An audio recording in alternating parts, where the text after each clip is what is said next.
Naka-heightened alert ang maraming bansa sa mundo dahil sa posibleng paghihiganti ng mga kaalyado ni Osama Bin Laden. Paano nga ba masisiguro ng ating mga paliparan na isa sa mga entry point ng bansa na ligtas ito sa pagpasok ng mga terorista? May report si Deo Bogawisan.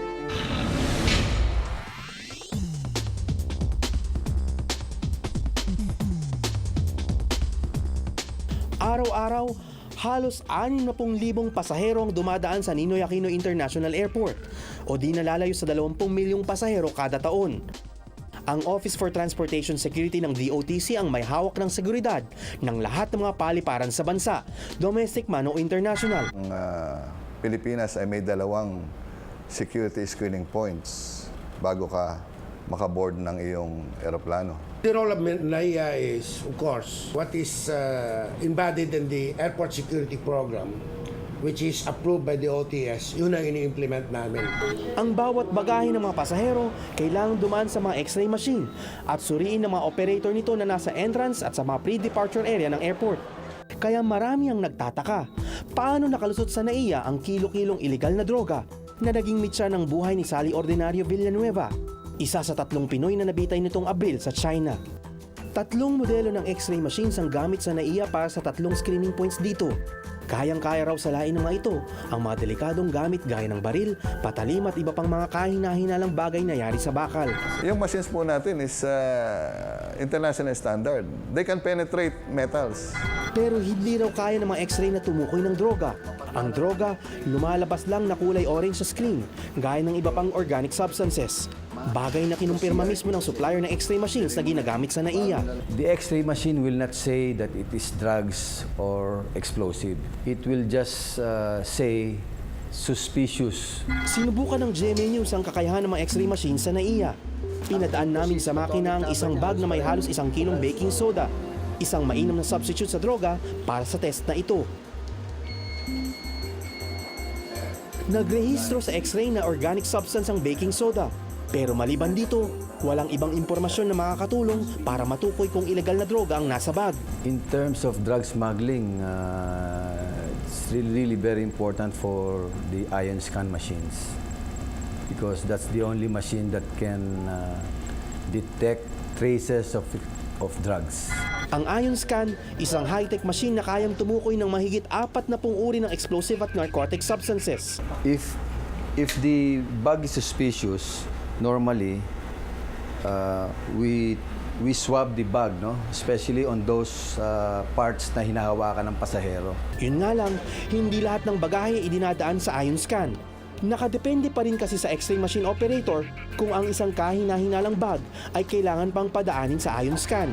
Higit sa lahat, hindi naman daw kasi paghahanap ng illegal na droga ang pangunahing trabaho ng Office for Transportation Security. Kasi ang office namin is to prevent these things to happen.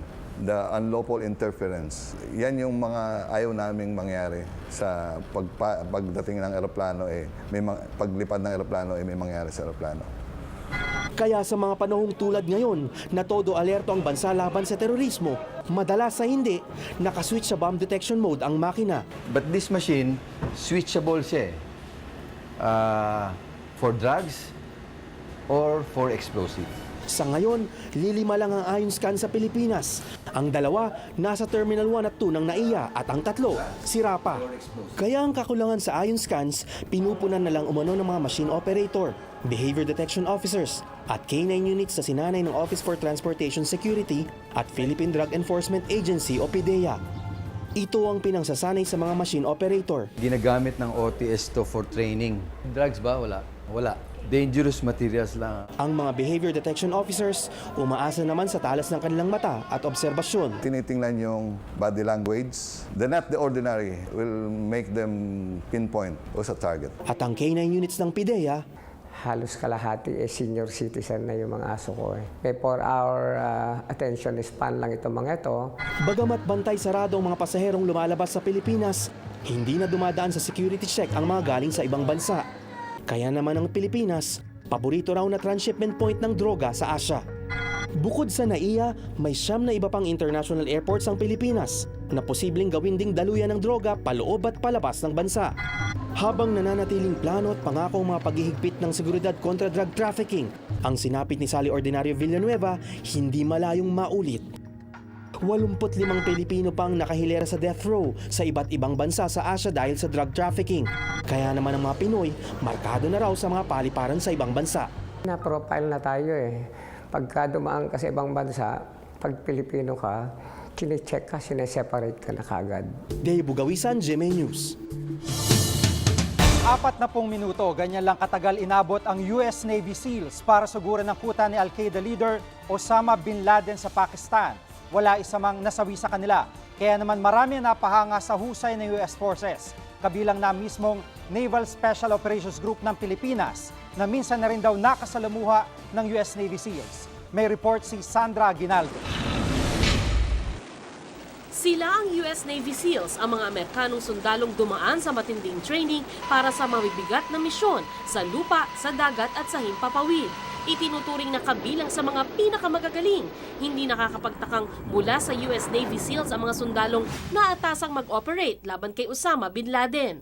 Navy SEALs Team 6 ang unit na kinabibilangan nila. Pero kung may Navy SEALs ang Amerika, may Naval Special Operations Group naman ang Pilipinas. Galing naman sa hanay nila ang ilan sa mga sundalong nakapatay kay Abu Sabaya ng grupong Abu Sayyaf.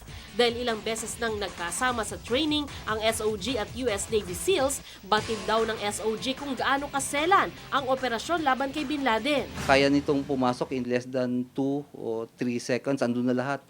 With all the equipments they needed. Merong mga specific role din na gagampanan yung mga tao doon. Si Commodore Miguel Rodriguez kasama sa grupong nag-operate kay Sabaya, interesado raw malaman kung paano isinagawa ang operasyon kay Bin Laden at kung anong mga high-tech gadgets ang kanilang ginamit. Excited kami kasi yung equipment nila talagang magagaling. Pati yung hakbang, binibilang yan eh. Hanggang ilan ang hakbang mo, anong speed mo, kailan ka babalik. So meron yang lahat yan dinumero. Matatanda ang pinahiram din ng US military ng kagamitan ng AFP, tracking device para masundan ang bangka ni Sabaya kahit madilim at hindi napapansin ni Sabaya. Dahil sa mga gamit pang espiya ng kano, nakuna ng video ang pangyayari pati ang pagbundol ng bangkang gamit ng militar sa bangka ni Sabaya. Gaya ni Bin Laden, matagal ding tiniktikan si Sabaya. At kung si Bin Laden nilibing sa dagat, si Sabaya hindi na raw natagpuan ang bangkay sa dagat. Ang bakbakan nasa dagat, nasa bangka, kaya hindi na lang nakita yung body ni Abu Sabaya, kaya pareho silang nalibing sa dagat. Inaabangan daw ng militar ang bawat detalye ng maaksyong operasyon laban kay Bin Laden sa pag-asang may mapupulot silang leksyon dito. Sandra Aguinaldo, GMA News.